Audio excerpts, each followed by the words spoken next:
What's good, everybody? Welcome to the Pull-Up Show. I'm your host, Mr. BJ Matthews, a.k.a. B. Just before we get started, follow us on the YouTube page, the Pull-Up Basketball Podcast. Like, share, subscribe to all of our YouTube videos. Hit that like button, y'all coming in here.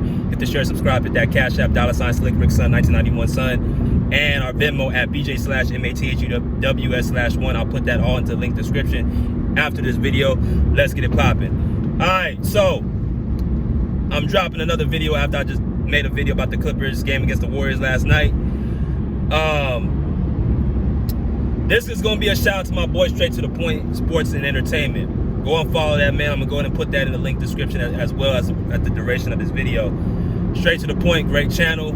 I follow a lot of content creators. And he's actually a Philadelphia 76er fan. Okay, and also shout out to my boy Andre DFJ Hoops. So yesterday I watched the Pacers in the Sixer game. And the Sixers were able to prevail, I think, 118 or 114. I might got the score wrong, but it was a close-knit game, went to overtime. And Straight to the Point and me had a discussion for over the last month about Tyrese Maxey. So Straight to the Point feels as if Joel Embiid is holding Tyrese Maxey back, and the Sixers need to go ahead and let go of Joel Embiid because of his injuries and him not being able to play enough consistently. Now, I'm going to break all this down because me and my brother had disagreements about this. So, obviously, Tyrese Maxey went off yesterday. He had 46 points. And I watched the game from start to finish. I've been watching a lot of these other teams as well, not just the Clippers. So, Tyrese Maxey had a phenomenal performance, especially in that second half. He was struggling a little bit in the first to score the basketball, but I think he scored about 75 to 80% of his points in the second half. So he was very, very big and very productive. The Sixers needed to win that game. They're 1-2. And his whole idea is that Tyrese Maxey is the leader of this team and that he's the guy that they need to build around. Now, let me just talk to y'all about Tyrese Maxey. He is definitely a player that I would love on my team. Because why? First of all, he's coachable. He seemed like off the court, he's a good dude. Like I told y'all, I played basketball high school in Dallas, Texas. I'm from California. Don't get it twisted. I'm from the West Coast, but I played high school ball in Dallas, Texas. That's where Tyrese Maxey's from. He's from Dallas, Texas. Went to South Garden High School. I have people I played with that know him personally, that grew up with him, and they're not surprised by how he turned out to be. Right? He's a young, up-and-coming star. So I don't have no hate against Tyrese Maxey as a player. My only thing with Straight to the Point was that if you build this team around Tyrese Maxey, you're only going to go so far. You're not going to make a deep run into the playoffs. You're not going to be you're not going to be a championship caliber team with Tyrese Maxey as your best player. And it's not even a shot at him.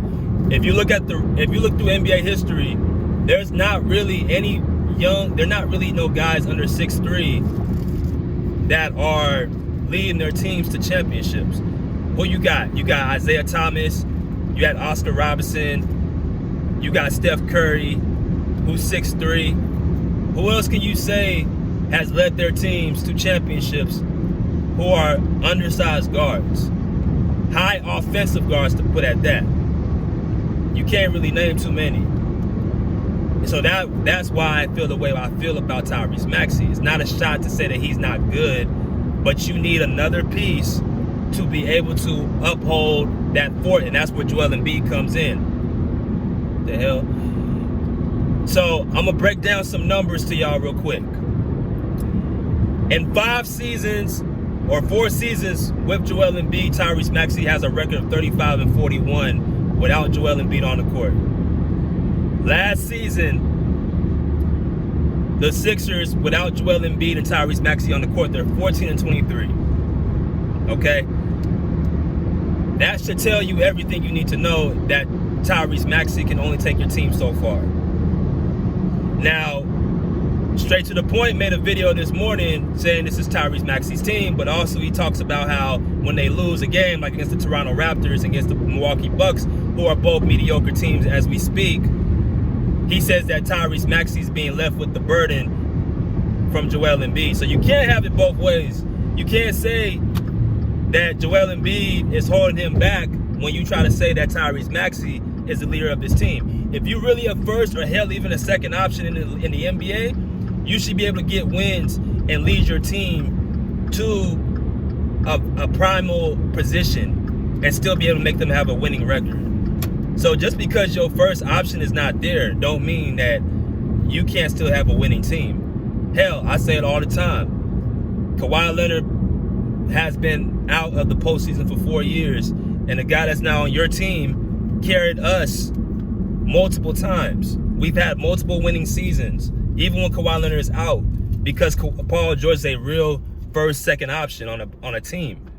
That's why I distinguish first and second options to third options, which I think Tyrese Maxey is a great third option. Could he be a second option? Yeah, but your team probably ain't going to no conference finals, not to the Eastern Conference, because you can only do so much as a one-way undersized point guard. Again, it's not hate towards Tyrese Maxey, but if you look at the records, Tyrese Maxey don't have a winning record with Joel Embiid, even last year. If he was really a top 15, top 20 player right now, you wouldn't be 14-23 in the regular season without Joel Embiid. That's why you re-sign him to a big deal, because you're going to need him on the court. Now, Joel Embiid last year played in the playoffs. He averaged 33 points per game. Even him being hobbled on the court. Tyrese Maxey, perfectly healthy, averaged 28 points per game. Tyrese Maxey knows who the best player on the court is. That's Joel Embiid. The organization knows, right? The Philly fan base knows who the best player. No matter how much I know Philly loves Tyrese Maxey, they love him to death because he has like a Philly type of game, tough, playground, gritty. But we can't go by who we simply like. We gotta go by what's honest and real. No matter how much Joel Embiid his antics, and trust me, his antics drive me up the wall too. He's not Joel Embiid. He's not an MVP. 3-year candidate in a row. That should tell you what you have. Straight to the point, you have an MVP caliber player on your team. Now, don't get it twisted in the postseason, which let's talk about that. Look at the postseasons with the Sixers. Last year, you averaged 33 points per game. You were the best player on the court. In my personal opinion, against the Knicks, he was the best player on the court. Yes, the Knicks won in 6 games, but individually, he was the best player on the court. You could say Jalen Brunson was right there, but I think Joel Embiid was the best player on the court, with him being hurt and hobbled. The year before that, the Boston Celtics, they lose in 7 games. Embiid was hobbled in that series as well. Didn't play well in Game 7 with James Harden, but yet again he was being hobbled. In 2022, he got hurt not by his legs. He got hurt getting poked in the eye, had an orbital fracture. That can happen to anybody. Philly was getting it, and this is Tyrese Maxey again. This was his 2nd year, right? Tyrese Maxey and James Harden were both there. Got their ass destroyed the first 2 games. Harden was dealing with a hamstring injury, fair enough. Tyrese Maxey was there. He still wasn't prepared, which I don't expect him to be. But those next 2 games in Philadelphia, they turned the series back around and win Games 3 and 4, with Embiid coming back just by himself. Finished that series. What I'm trying to make a point is a difference between being hurt and injured. I can deal with a player who's hobbled and at least being out there being productive.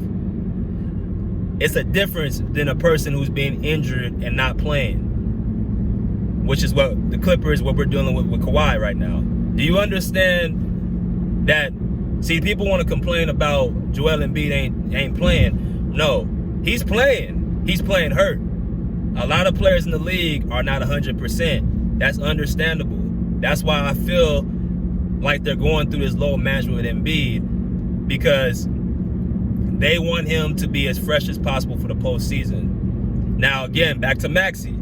if Maxey is a leader of this team and a number 1 option, number 2 option, he should have no issue giving them a winning record in the Eastern Conference. I don't want to see no below 500. I don't want to see 500 because from what I know, the NBA rankings had them at, I think, 15 in the NBA. So if you really top 15, bro, you should be able to lead your team. Shit, you don't, as far as I'm concerned, you don't even need Joel Embiid.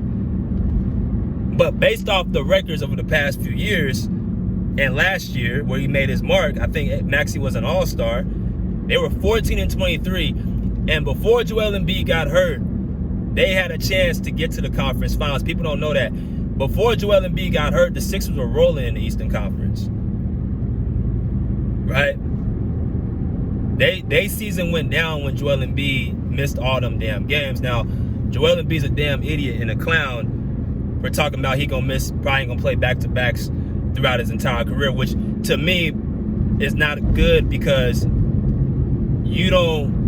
that just shows he still has a playful, immature mentality, bro. Like, why would you say you ain't gonna play back-to-backs your entire career? That's dumb. Kawhi don't even say nothing like that. He's more hurt than you. Get your ass out there and play. Right? But the Sixers gonna be all right, man. If you got Tyrese Maxey as your 3rd option, or that's what I say is your 3rd option, some nights your 2nd option, he has that mentality, that mature mentality to get, his guys in order. If you want to say he's a leader as far as, the point guard position and him rallying his guys around, okay, fine. But as far as the best player, I don't know, my brother straight to the point saying that, hell no. Because if you were that, you would be showing it on the team record. Now, the reason why I say the Sixers are going to be all right is because now that you done add in Paul George, and now that you have Joel Embiid with Tyrese Maxey, that is a championship caliber team. That is a team I got going to the conference finals with the Boston Celtics. I don't believe in the Knicks. I believe in the Knicks, but I don't think the Knicks are as good defensively as they were last year. I think, if y'all want me to be honest with you, I think Orlando can knock the Knicks out. Orlando can knock Philly out. But I would be more worried about the Magic than the Knicks for me because that team is young, they're athletic, they're hungry, they're well coached, and they have an all-star in Paolo Banchero who can play both ways of the basketball, vice versa Jalen Brunson can only play one way. See, what we saw between the Celtics and Knicks in the opening night just goes to show you how far apart Boston and New York are right now. They lost a lot of their defense. They lost DiVincenzo.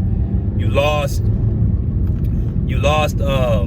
Hardenstein. You lost Julius Randle, who's a tough-nosed, gritty player. Yes, you added Mikal Bridges. Yes, you added OG Anunoby, who was there last year. But I think their intensity went down from last year in the playoffs. The gritty playoff team you saw in the Knicks last year, I think is a little bit watered down this year. So now I'm gonna go too far off kilter, but the Sixers, man, they're gonna be all right. They're gonna be good. Like I said, I got them in the conference finals against the Celtics. Anything can happen. Which, by the way, I'm gonna bring out a video too about the Eastern Conference being stronger than the West, because as I'm looking through the teams, bro, the Western Conference, they don't really have many. It's a lot of mid teams in the West. There's not a real dominant squad. Like, you know how the East has the Boston? There's no dominant squad in the Western Conference. OKC, to me, they got to show it in the postseason. Great regular season team, good pickups around SGA, but they ain't got no championship or no conference finals appearance. This will be the year to do it. But if we go through the East, we say, okay, it's gonna be Boston against somebody. The West, you don't know who it's gonna be. Denver looks bad, right? Dallas, they're to me, they're mid. They just got beat by Phoenix the other night. Minnesota, we gotta see what happens with the Julius Randle deal. The Clippers, gotta see with Kawhi. The Lakers are the best team in the West right now. they're 3-0. I still need to see more, but they're playing the best right now. I'm talking about the Lakers. And then you got, who else? You got Sacramento. They're good, but they need to, improve their offense more. And then you got who else I'm thinking of? Shit. You got a lot of players, a lot of teams that, they're pretty powerful, man. Or they're pretty like mid to me. But that's beside the point, man. I don't want to get pulled over by this cop who's behind me. So I'm gonna talk to y'all later. Peace.